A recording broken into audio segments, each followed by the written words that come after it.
One of the topics that we covered was how to look at our daily routine and then how to revise our daily routine after we observe it. Meaning, if you write down your daily routine for your classroom, you can count the number of transitions that happen in your classroom.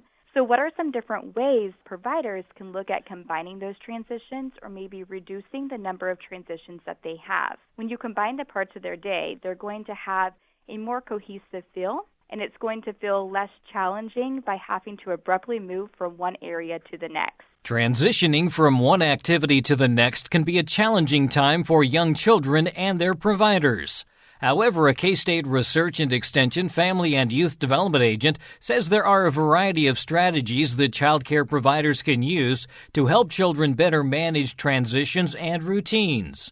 On today's Sound Living, making transitions and routines fun. Sound Living is a weekly public affairs program produced by Research and Extension at Kansas State University. I'm Jeff Wichman. K-State Research and Extension Family and Youth Development Agent for the Chisholm Trail District, Tristen Cope, says that providing an advanced warning, using a visual calendar, and teaching transition songs are just a few of the strategies that child care providers can use to make transitions and routines easier for young children. Tristen, you had an opportunity recently to provide some information for the Fit and Healthy Kids program, a multi-state partnership, and as part of that, you were talking about transitioning from one activity to another for basically children birth to 5 years of age. Yes. So during my presentation, which was over strategies to enhance transitions and routines, I had the opportunity to talk with child care providers across 5 different states and nationwide about different ways that we can actually use transitions and routines in our daily routine in a childcare setting. Why is this important? Why do we need to get them from one thing to the next? So if you start with your routine, routines are important to adults as well as young children because they're going to provide that sense of security and give children a control over their environment. They're going to learn what to expect at different times of the day, and then in return feel pride and satisfaction when they can participate and perform those routines with that independence that they have. So I guess the first step then is just really getting them prepared to make that transition? Correct, yes. Having that preparation and that structure set before they make a transition is going to help them have a sense of clarity during their day when they prepare to make a transition from one activity to the next. So does that kind of include then maybe giving them an advanced warning of some type? Yes, there are many ways that we can give different warnings that a transition is coming up or about to happen. One of my favorite ways to give transitions when you are in an early childhood classroom is by dimming down a light if you have one. You could also sing a song. You could give a verbal warning and let them know about 5 minutes before that transition is taking place. Or you could even play an instrument like a kimbalea, which would be a thumb piano, letting them know the transition is about to happen. I've also heard about visual timers and things like that. Do those work as well? Yes, visual timers are great within a classroom setting. When we're looking at those young children, so those maybe 3 to 5-year-olds in that classroom setting, one way I love to use that visual representation is by actually having a picture schedule. So one thing that has been done in a classroom before is having a picture of the different activities that you have during your day. You can have a classroom clock that you would match next to it. And so when your picture matches the picture of the clock in your classroom, that's when you know the next transition or the next activity would occur. So this would be something that you would maybe then use like a felt board or something that you would stick something to? Is that kind of the idea? Yeah, there are so many ways that you can use this transition. So you can use a felt board, you can use just even on the wall. If you have something magnetic, you can have magnetic pictures and then move it to the next one. Opportunities are endless when you're brainstorming different ways that you can have a picture schedule. So I guess you could even have the children make the pictures themselves so that they're even doing an activity. That would be a wonderful way to have the children involved in creating that routine for each of those transitions in their own classroom. Letting children have the opportunity to be involved in their classroom and creating their own routines and their own transitions is really going to help them have that sense of control over their environment. A lot of things are kind of sensory related at this stage in their learning process. So is that another way to move them from one activity to another? Yes. Anytime you can have some sensory input or even just making it fun for them during those transitions is going to be great for that early childhood age. Remember, early childhood play is still a learning tool. It's where they are developing through play. So anytime you can make it interactive and fun for them, we're going to find success. One of the ways, too, you can make it fun for each of the children when they're doing a transition is through song. Songs are a great way that we can encourage children to partake in a transition and be having that engagement and that learning opportunity. So this is something that you can just make up yourself, or I'm assuming you can find some of these online? Yes. There are a lot of resources online that you can look up, or you can create your own if that's something that you wish. If you look up on our Fit and Healthy Kids on the webpage that we will give you, there's actually a toolbox that you can sign up for that has great resources and songs and ways that you can engage in transitions with young children. I'm assuming this doesn't have to be a long song. This is just something kind of short and snappy, maybe? It can be very short and snappy. You can make up a song just about anything. There's one that's called Tick Tock, goes the clock. Try to be as still as a rock. 1, 2, 3. And then this transition you would use to go into cleaning up your classroom. So you can make a song that's really fast, really slow, just as a great way that the children recognize that song, can sing with you, and know it is time to start that transition. There are also transition objects that can be used from time to time as well? Yes, transition objects are always a great way to have that sensory input with young children, whether it is they go and they play an instrument, or maybe they pull out a letter that begins with their first letter of their name. They could also carry around an object. Those are great ways to engage those young children. It's interesting because sometimes we talk about trying to take some of those kind of security type things away from them, but maybe that's not the best move in all cases. Correct. We really want to make sure that we're giving children the opportunity to engage in something that they appreciate, that they value. When they're able to find a connection between something they value and that gives them a sense of security, they're going to feel more comfortable in your classroom or in your environment, and then in turn engage in deeper learning. Activity is another way to also move from one activity to another. I'm thinking maybe about skipping or something that's more physical in nature. Yes, we can do skipping. We can play the freeze game as a way to freeze and get our attention in a classroom and then engage in a different movement. You could do like tiptoeing. You have to tiptoe from one activity to the next.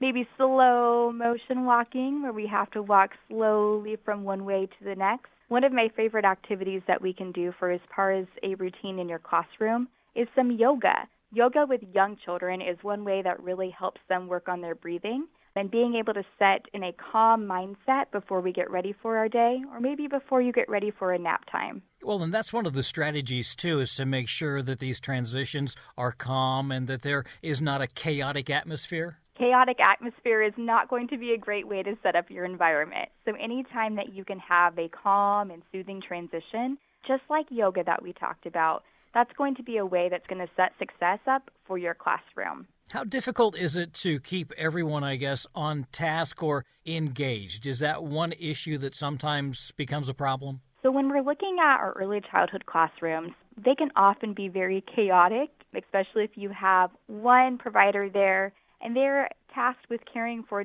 maybe 10 children, up to 10 children. If we can come up with different ways that are more soothing for our classroom and going to set our classroom up for success, then we're going to find a better outlook for how that day is going to be with our children. A lot of this deals with socialization, right? We're trying to get them into a socializing atmosphere, and I'm assuming that as more and more children start to do what is expected, it becomes easier for the entire classroom? Yes. When we work together in our classroom as a whole team, that means having those talks and those conversations with the children in our care, we are able to find a great environment that's really going to be setting us up for success.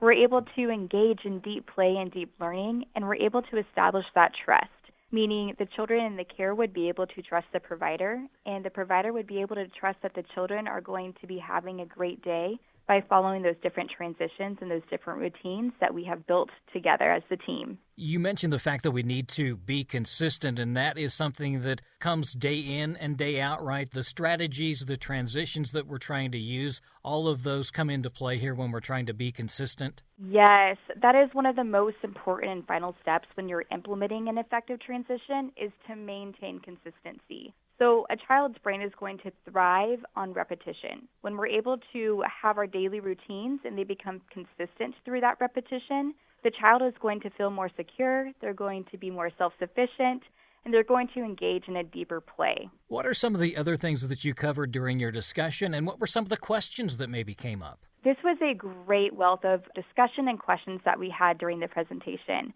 One of the topics that we covered was how to look at our daily routine and then how to revise our daily routine after we observe it. Meaning, if you write down your daily routine for your classroom, you can count the number of transitions that happen in your classroom.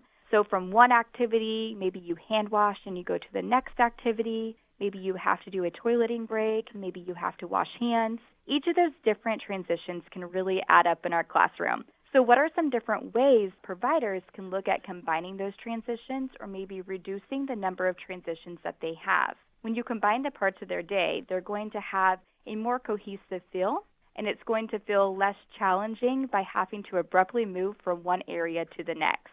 Yeah, that was probably pretty eye-opening, wasn't it, when they started actually counting the number of transitions? Yes, there were several providers that identified that there was 17 to 20 different transitions that happened within their day, and this was just from one activity listed to the next activity listed. When they went through and looked at this, they realized that there was challenging parts of their day because of the amount of transitions that they had. So some of the questions that came in through the chat box and through our discussions was, how can I reduce these number of transitions? Or what can I do to enhance that transition because it has to be there, but what can I do to make it more successful? I'm assuming there was no easy answer to that, but maybe there were some things that made sense to combine? Yes. When we're looking at what works for some classrooms, we have to keep in mind that not everything is going to work for everyone. We have to have those conversations with our own classrooms and maybe those that help out in our classroom and find something that works for us.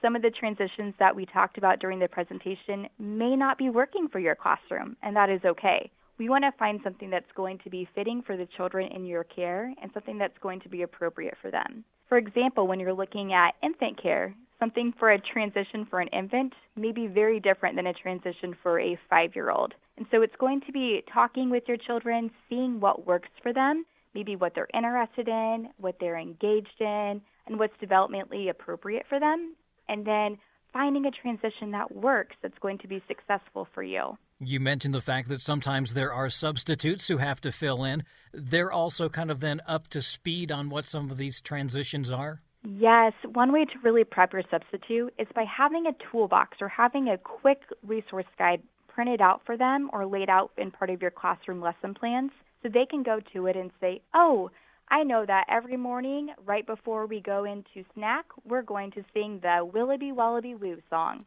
and that is part of their morning transition. In terms of what parents can do at home, are there some things that they can also do that might kind of fall right in line with what they're learning in daycare? Yes, I would talk with your child's provider and make sure that you are getting a list of different songs and different transitions that they might do, such as turning down the light, or if they do yoga before nap time.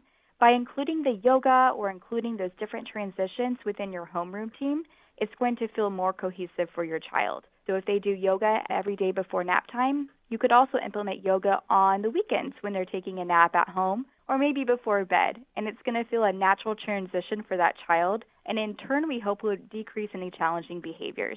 Extension also has some material that will help along these lines as well? We sure do. When we're looking at the different pieces that we can have for resources, I would advise us to go to the Fit and Healthy Kids website from Nebraska Extension. Again, this is something that K-State Research and Extension had the opportunity to partner with this year, and we are offering different trainings that child care providers as well as families can log on to for free and catch a glimpse over what different strategies are working for them and different topics within the early childhood field. What's the easiest way to get to that website? You can type in fitandhealthykids.unl.edu. That's K-State Research and Extension Family and Youth Development Agent for the Chisholm Trail District, Tristen Cope.